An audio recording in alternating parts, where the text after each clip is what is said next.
You're listening to Systemic Error Podcast. The failure was designed. Trump administration is right about one thing, based on an article by Joe Canasson. Watergate was not a misunderstanding. It was a machine. Vance's gift to power. Judy Vance stood at the Nixon library and tried to turn Watergate into a punchline. He claimed the scandal would barely last 12 hours now and repeated the lazy fantasy that Nixon was forced out by the deep state. The source material is blunt for a reason. That is not history, it is laundering. What matters is not whether Vance is merely ignorant. What matters is what his ignorance does for the people he serves. It softens criminality into confusion, turns accountability into a meteor problem, and invites the public to forget that power rarely collapses on its own. Who actually pulled the plug? The source states the real answer plainly.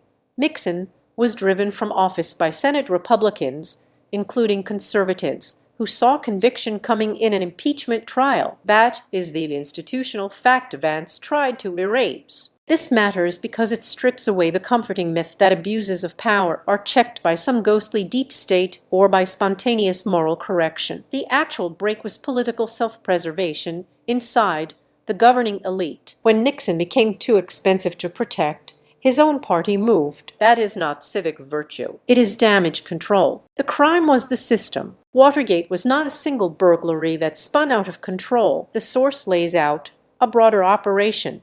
Corporate payoffs, cash flowing to the Republican Party and creep, money laundering, witness tampering, bribery, domestic spying, and even orders to attack peaceful anti-war protesters. Nixon's White House did not merely break a rule.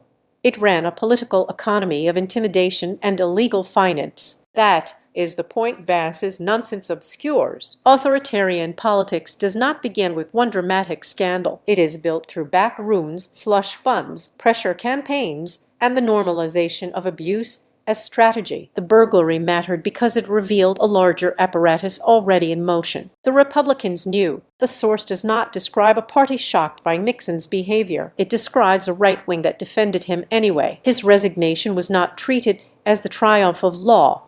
It was treated as a defeat for the liberal enemy. That is the old bargain.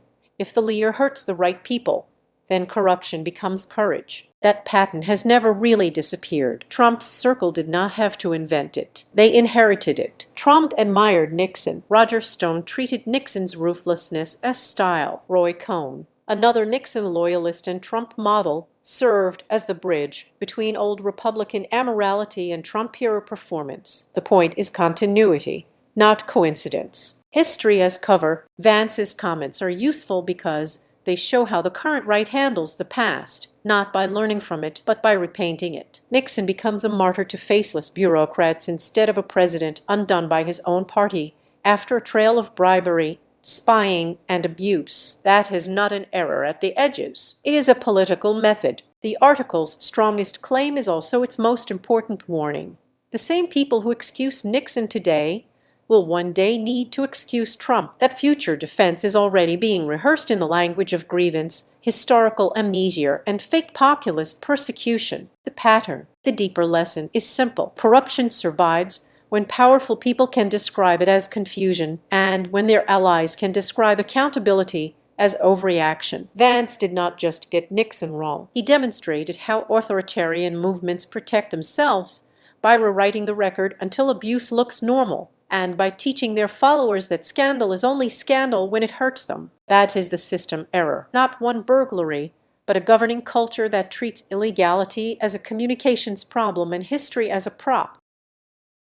You've been listening to Systemic Error. Thanks to AlterNet for today's article. With the automated voice of LJ, thanks for listening.